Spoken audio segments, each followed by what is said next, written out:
I hope आप सभी अच्छे होंगे। इस वीडियो में हम हिमाचल प्रदेश का भूगोल, जिसमें आज हम नदियों के बारे में डिस्कशन करने वाले हैं।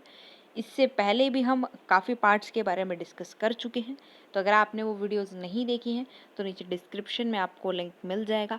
आप वहाँ से हमारी सभी वीडियोस को चेकआउट कर सकते हैं। तो वीडियो को शुरू करने से पहले अगर आप इसका PDF चाहते हैं तो प्लीज़ हमें इंस्टाग्राम पर फॉलो कर लें। इंस्टाग्राम का लिंक नीचे आपको डिस्क्रिप्शन बॉक्स में मिल जाएगा। तो चलिए इस वीडियो को शुरू करते हैं। बात कर रहे थे हम लोग नदियों की, तो हिमाचल प्रदेश में 5 प्रमुख नदियां हैं। ऑलरेडी हम लोग HP डिस्ट्रिक्ट सीरीज़ में भी ये पढ़ चुके हैं, लेकिन फिर से रिकॉल करेंगे हम लोग, ताकि हमारी जो चीज़ें हैं वो बिल्कुल पक्की हो जाए, राइट। तो 5 प्रमुख नदियां हैं जो हिमाचल प्रदेश में बहती हैं। नाम क्या है? सतलुज, चिनाब, रावी, व्यास और यमुना, राइट। ये 5 नदियां हैं, राइट। अब हम इनके प्राचीन नाम भी जान लेंगे, राइट। तो प्राचीन नाम से मेरे कहने का मतलब है या तो उनके वैदिक नाम होंगे या फिर उनके संस्कृत में अनुवाद किए हुए नाम होंगे, राइट। तो सतलुज का जो वैदिक नाम है वो है सुतुद्री, राइट। ये आप याद रखेंगे। और संस्कृत में अगर इसे कहा जाए तो ये शतद्रु है, राइट। और व्यास, तो व्यास का वैदिक नाम है अर्जिकिया, और संस्कृत में से विपाशा कहा जाता है, राइट। उसके बाद रावी का वैदिक नाम है पुरुषानी, और संस्कृत में इरावती जो है वो से कहा जाता है। उसके बाद चिनाब, तो चिनाब का वैदिक नाम है अस्किनी, और यमुना का क्या नाम है? तो वो है कालिंदी, राइट। तो यहाँ से भी आपको क्वेश्चन देखने को मिल सकता है, आप दोनों जो नाम है वो याद रखेंगे, राइट। नेक्स्ट चलते हैं हम लोग, सहायक नदियाँ देख लेते हैं अब। तो सबसे पहले है सतलुज। तो सतलुज की 2 सहायक नदियाँ, सॉरी, वस्पा और स्पीति, राइट। दूसरी है रावी, रावी की है भांदल, तंतगरी, उसके बाद छतरानी, उसके बाद स्थूल, साल, बुढ़िल, बलजेड़ी और चिरचिंड, राइट। तो ये सभी कौन है? रावी की सहायक नदियां हैं। उसके बाद चिनाब की बात करते हैं तो चंद्रा और भागा नदी जो है वो चिनाब की सहायक नदियां हैं, राइट। उसके बाद व्यास है, तो व्यास की वनेर, वानगंगा, उसके बाद लूनी, पार्वती, सैंज, तीर्थन, हारला और ऊहल, राइट। तो ये सभी व्यास की सहायक नदियां हैं। उसके बाद यमुना, तो यमुना की देख लेते हैं गिरी, टॉन्स, पब्बर और आंध्रा, राइट। तो ये सभी की सभी सहायक नदियां तो आपको याद होनी चाहिए, क्योंकि यहाँ से क्वेश्चन ज़रूर आता है। नेक्स्ट चलते हैं हम लोग। अब है इन नदियों के उद्गम स्थल कहाँ पे हैं, राइट। कहाँ से ये निकलती हैं, राइट। तो सतलुज का सबसे पहले हम देखते हैं, तो ये है मानसरोवर झील, राइट। और सरक झील भी इसको कहा जाता है, तिब्बत से ये निकलती है, राइट। तो आगे क्या है? वाणासुर मानसरोवर से सतलुज को हिमाचल प्रदेश में लाया था, राइट। ये प्राचीन समय की जो है वो बात है, राइट। उसके बाद चिनाब की बात करते हैं, तो चंद्रा व भागा नदियों के संगम स्थान, मतलब तांडी से ही निकलती है वारालाचा दर्रे के समीप, राइट।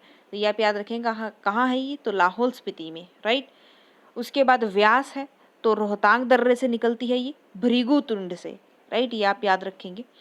उसके बाद रावी, तो ये बड़ा बंगाल से निकलती है, और बड़ा बंगाल कहाँ है? कांगड़ा में पड़ता है ये, राइट। उसके बाद यमुना है, तो ये कालिंद पर्वत से निकलती है, यमुनोत्री से, राइट। तो इनके उद्गम स्थल तो आप याद रखिए, क्योंकि यहाँ से क्वेश्चन आ जाता है।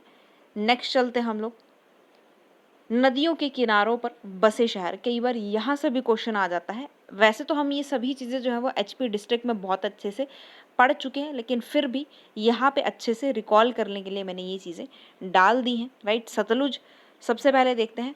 सतलुज, तो सतलुज के किनारे पर कौन कौन से शहर बसे हुए हैं? सबसे पहला है नामगिया, उसके बाद कल्पा, उसके बाद रामपुर, उसके बाद तत्तापानी और बिलासपुर, राइट। दूसरी है यमुना नदी, तो इसके किनारे पर पौंटा साहिब है, राइट। सिरमौर में ये पड़ता है, राइट। उसके बाद व्यास, व्यास नदी के किनारे पे कौन से शहर हैं? मनाली, मंडी, कुल्लू, पंडोह, नदौन, सुजानपुर और देहरा गोपीपुर, राइट। यहाँ पे पुर जो है वो नहीं लगा है, ये आप ऐड कर लेंगे। उसके बाद रावी नदी, तो रावी नदी के किनारे पे कौन से शहर बसे हैं? तो चंबा और भरमौर, राइट। उसके बाद चिनाब, तो चिनाब के किनारे पर कौन है? तांडी जो है वो शहर जो है वो बसा हुआ है।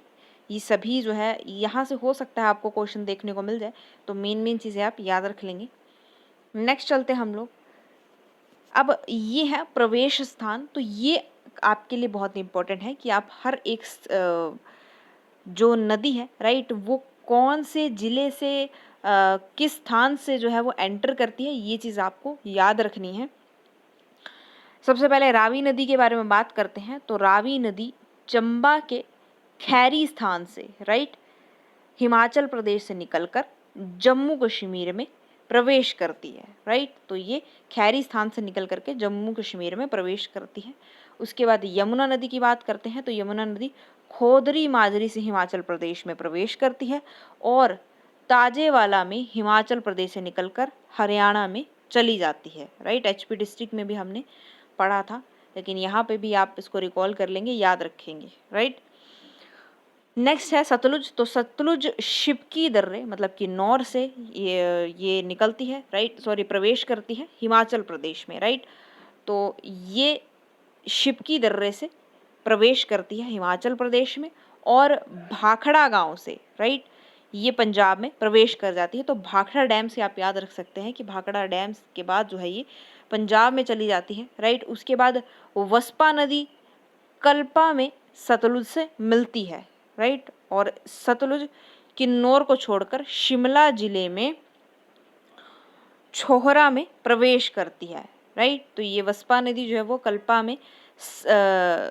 में जो है वो सतलुज से मिलती है, सहायक नदी हुई उसकी राइट। स्पीति नदी सतलुज में नामगिया खाब किन्नौर में मिलती है राइट। तो ये 3 जगह पे, क्योंकि सतलुज जो है वो सबसे लंबी नदी है, ये भी मैंने आपको बताया था। तो नेक्स्ट चलते हैं अब हम लोग चिनाब की तरफ। तो चिनाब नदी चंबा में भुजींद से प्रवेश कर संसारी नाले से चंबा को छोड़कर कश्मीर में प्रवेश करती है राइट। एचपी डिस्ट्रिक्ट में भी हमने पढ़ा था। नेक्स्ट चलते हैं हम लोग व्यास। तो व्यास बजोरा से मंडी में तथा संधोल से कांगड़ा में प्रवेश करती है राइट। तो मंडी में आपको पता होना चाहिए कि ये वजोरा से प्रवेश करती है और कांगड़ा में संधोल से प्रवेश करती है राइट। कोई भी एग्जामिनर जो है वो कोई भी आपसे डिस्ट्रिक्ट पूछ सकता है। तो फ्रेंड्स आज के लिए सिर्फ इतना ही। आई होप आपको ये वीडियो पसंद आई होगी। अगर आपको वीडियो पसंद आई है तो लाइक और शेयर करना ना भूलें। इसी तरह की और वीडियोस के लिए हमारे चैनल को सब्सक्राइब कर लीजिए। तब तक सेफ रहिए, घर पे रहिए, पढ़ते रहिए। Thanks for watching.